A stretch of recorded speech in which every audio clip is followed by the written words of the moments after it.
Tax. Direct tax म्हणजे प्रत्यक्ष कर आणि इनडायरेक्ट टॅक्स म्हणजे अप्रत्यक्ष कर. मग डायरेक्ट टॅक्स म्हणजे काय रे, तर it is paid by tax pair. हा कोण पे करतो, टॅक्स पेयर पे करतो. ऑन हिज इन्कम और हिज प्रॉपर्टी, त्याच्या उत्पन्नावर पे करतो किंवा प्रॉपर्टी म्हणजे संपत्तीवर पे करतो. डायरेक्टली संपत्तीवर लागतो किंवा डायरेक्टली उत्पन्नावर लागतो, त्याला म्हणतात डायरेक्ट टॅक्स. कळलं का? नक्की. डायरेक्ट टॅक्सला मराठीमध्ये काय म्हणतात, प्रत्यक्ष कर. आणि इनडायरेक्ट टॅक्सला काय म्हणतात, अप्रत्यक्ष कर. प्रत्यक्ष कर हा डायरेक्टली व्यक्तीच्या उत्पन्नावर आणि संपत्तीवर लागतो. कळलं का? The burden of tax is borne by person. मारा underline. The burden of tax is borne by person on whom the tax is levied. ज्याच्यावर टॅक्स लावला आहे तो स्वतः टॅक्स भरणार. कराचं ओझं कोणावर असणार, करदात्यावर असणार. कळलं का? नक्की. As he can not transfer the burden of tax to others, impact and incident of direct tax fall on the same person. तो त्याचं स्वतःचं हे जे कराचं ओझं आहे ते दुसऱ्यावर पास करू शकत नाही, म्हटल्यावर ते ओझं त्याला स्वतःला सहन करावं लागतं. For example, personal income tax and wealth tax. व्यक्तीचं उत्पन्नावरचा कर आणि संपत्तीवरचा कर, हे दोन्ही कर ज्याच्यावर लागले त्यालाच ते भरावे लागतात. भावना पोचली का? पण इकडे बघा का, जीएसटी. जीएसटी म्हणजे काय रे, गुड्स अँड सर्व्हिसेस टॅक्स, है ना. हा मात्र लागतो काय कोणावर माहिती का माधव, तो लागतो अंतिम उपभोक्त्यावर. तो कोणावर लागतो, अंतिम उपभोक्त्यावर. म्हणजे एक एक्झाम्पल घेऊयात आपण. हे बघा, मी काय म्हणते ऐका. आपण एक वस्तू बनवली, ती वस्तू बनली किती रुपयाची, 5 रुपयाची. वस्तू कितीची बनली आपली, ती 5 रुपयाची बनली आहे. ओके. तिच्यावर टॅक्स लागला समजा 2 रुपये. 5 आणि 2 किती, तर टोटल 7 रुपये.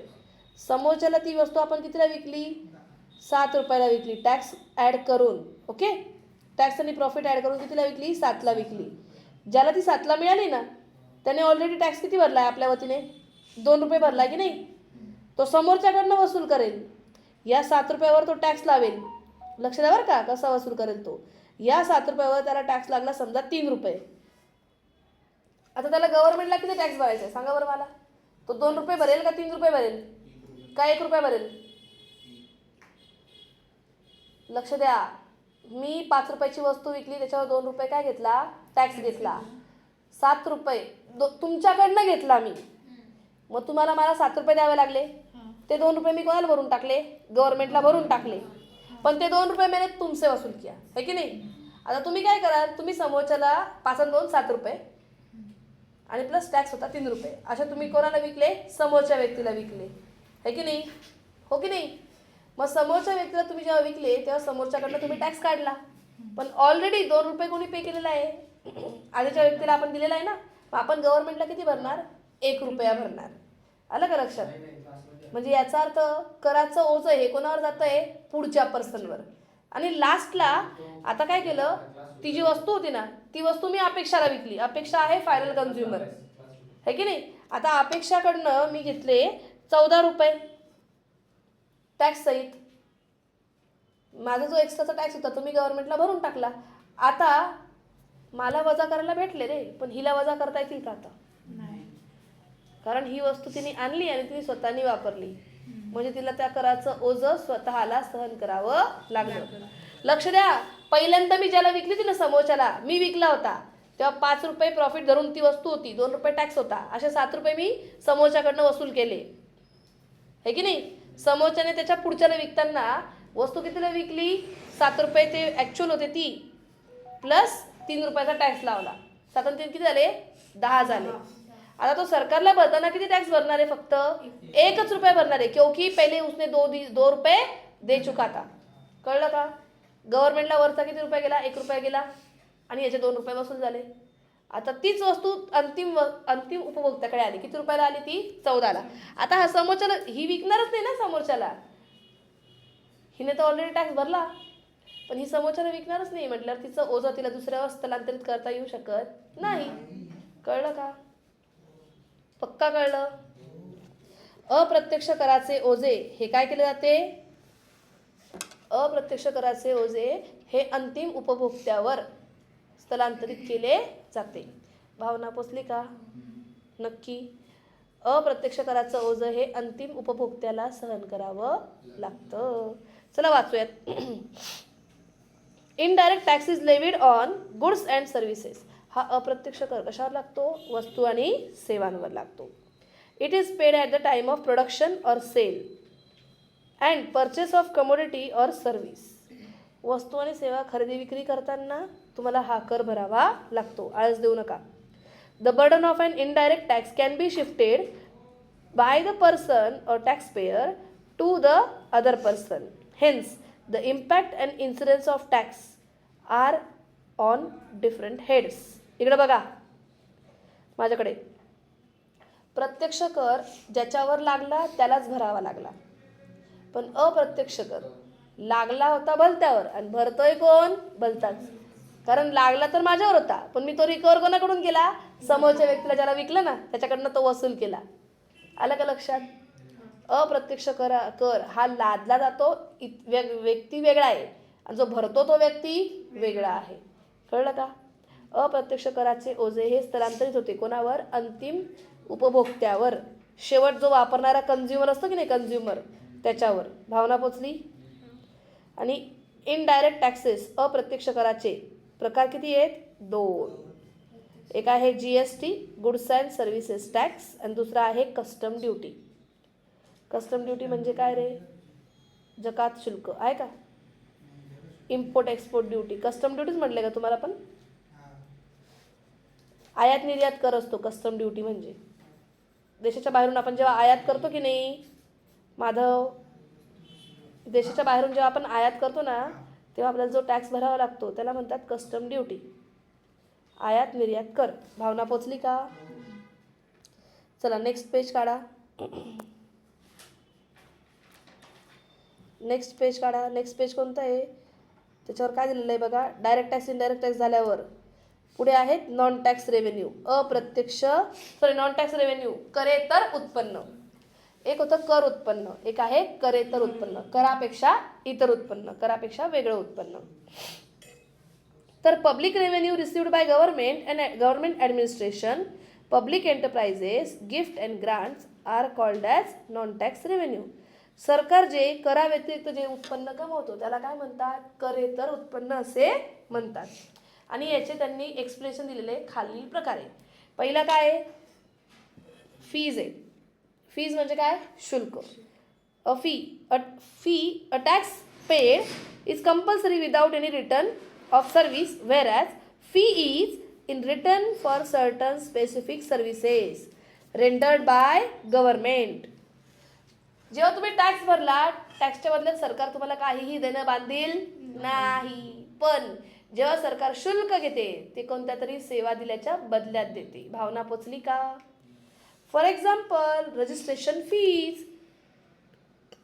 एक्झाम्पल काय आहे? रजिस्ट्रेशन फी, एज्युकेशन फी आहे की नाही, शिक्षणाचा शुल्क, रजिस्ट्रेशनचं शुल्क. आधार कार्डमध्ये नाव नोंदणी करायची असेल, आधार कार्डमध्ये पत्ता ॲड्रेस तुम्हाला काय करायचं आहे? चेंज करायचं आहे, 50 रुपये लागतात की नाही? रजिस्ट्रेशन फी आहे ही. कळलं का?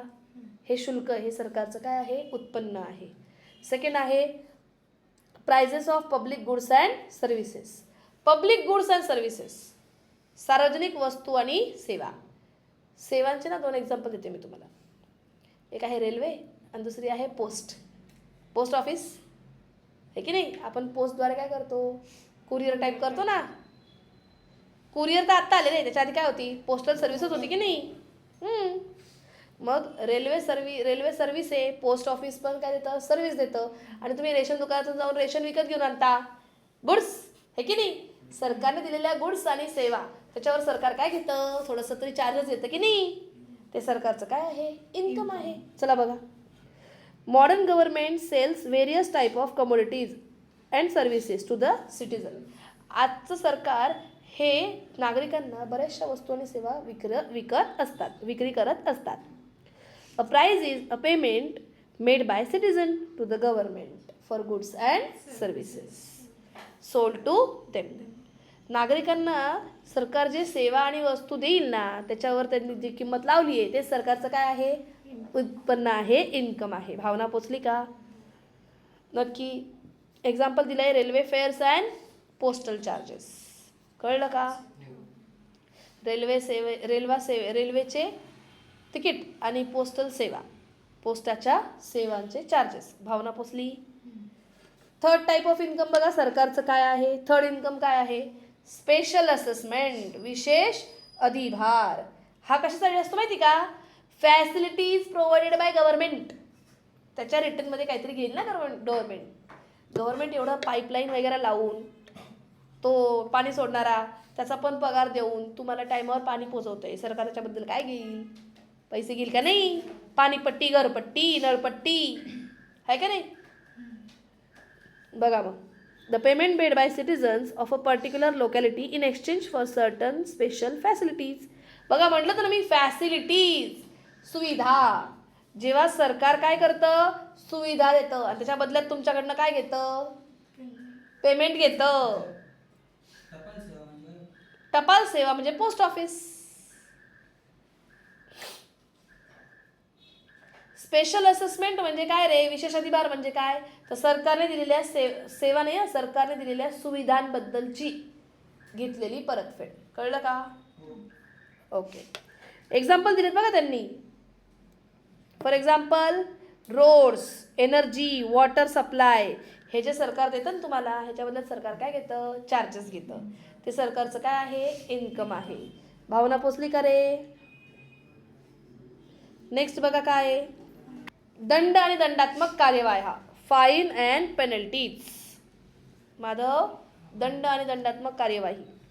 The government imposes fines and penalties on those who violates the law of the country. मला एक सांगा, सरकारला दंड लावणं हाऊस आहे का? सरकार दंड का लावतो माहिती का? To enable the people to understand the law, to prohibit them from breaking the law. तुम्ही कायदा तोडता की नाही, तो कायदा तोडण्यापासून तुम्हाला परावृत्त करण्यासाठी सरकार तुम्हाला काय लावतं रे? दंड आणि दंडात्मक कार्यवाह्या लावतं. कळलं का? To discourage the citizen from violating the law framed by government. सरकारने वेगवेगळे कायदे काढलेत आणि हे कायदे तुम्ही तोडायला नको म्हणून सरकार काय घेतं? दंड आणि दंडात्मक कार्यवाह्या. कळलं का? For example, fines for violating traffic rules. Traffic rule जरी आपण काय केला? व्हायोलेट केला, ट्रॅफिक रूल तोडला, तरी पण आपल्याला काय लागतो? दंड लागतो. And this is also income of government. हे पण सरकारचं एक उत्पन्नाचा स्रोत आहे, पण कसा आहे? स्मॉल, छोटा. प्रत्येकाला दंड लावून सरकार उत्पन्न कमवू शकत नाही. भावना पोचली का? नेक्स्ट आहे गिफ्ट, ग्रँट्स अँड डोनेशन्स. भेटी, देणग्या आणि अनुदाने. Gift, grant and donation. The government may also earn some income in the form of gifts by citizens and others. सरकारला गिफ्ट आणि ग्रँट्सच्या द्वारे सुद्धा लोकांकडनं म्हणजे जनतेकडनं सुद्धा काय मिळतं? इन्कम मिळतं. पण तुला काय दररोज आठवण येईल का सरकारची? सरकारला मी दान देते असं नाही ना. म्हणजे हे सरकारचं ऑकेजनल इन्कम आहे. रोजचं इन्कम आहे का? नाही आहे. ऑप्शनल नाही, ऑकेजनल.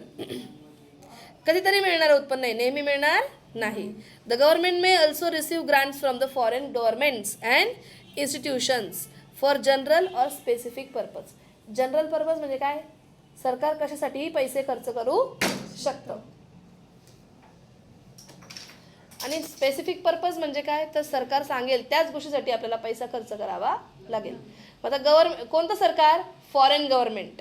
तुम्हाला फॉरेन गव्हर्नमेंट किंवा फॉरेन इन्स्टिट्यूशन काय देते? कर्ज देते. जसं तुम्ही जर का बघितलं असेल तर मागे जो पूर आला होता, त्या पुरासाठी सुद्धा फॉरेन गव्हर्नमेंट्सने आपल्या गव्हर्नमेंटला काय दिले होते? दान दिले होते, ग्रांट्स दिल्या होत्या. आणि या ग्रांट्स यूज होणार होत्या फक्त कशासाठी? फ्लड अफेक्टेड पीपलसाठी. पुराने ज्यांना परिणाम झाला होता, ज्यांच्यावर परिणाम, त्यांनाच फक्त हा पैसा खर्च करता येणार होता. त्याला म्हणतात स्पेसिफिक ग्रांट्स. स्पेसिफिक त्याच गोष्टीसाठी विशेष ग्रांट येत्या. आणि काही असं जनरल ग्रांट ज्या आपण कोणत्याही गोष्टीसाठी खर्च करू शकतो, म्हणजे सरकार. Foreign aid has become an important source of development finance for developing countries like India. However, this source revenue is uncertain in nature. Uncertain, अनिश्चित आहे. दरवेळेला भेटेलच असे नाही. भावना पोचली का?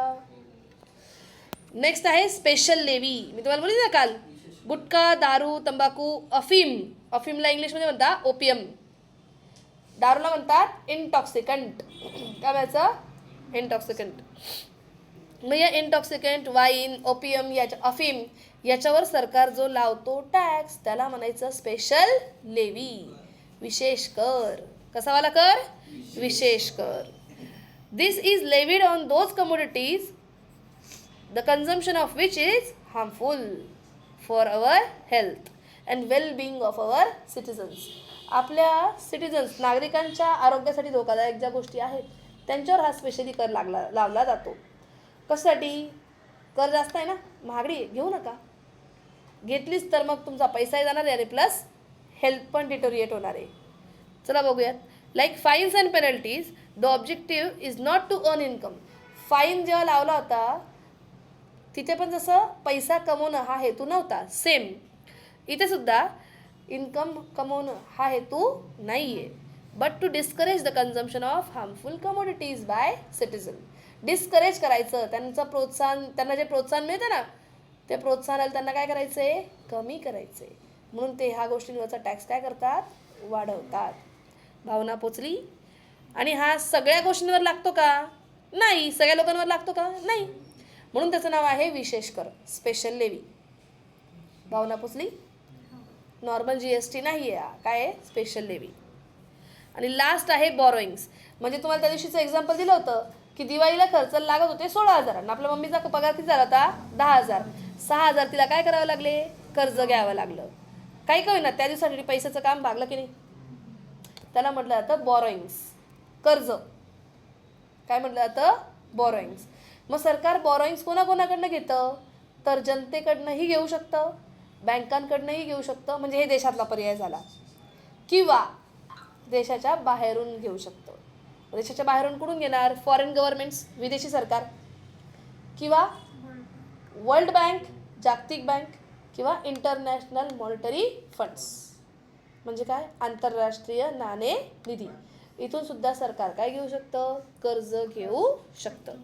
The government can borrow from people in the form of deposits or bonds, zero coupon bonds, government बॉन्ड्सच्या स्वरूपात, किंवा it also get loan from foreign governments or organisations. दिल्यात बघा तिथे, such as IMF and world bank.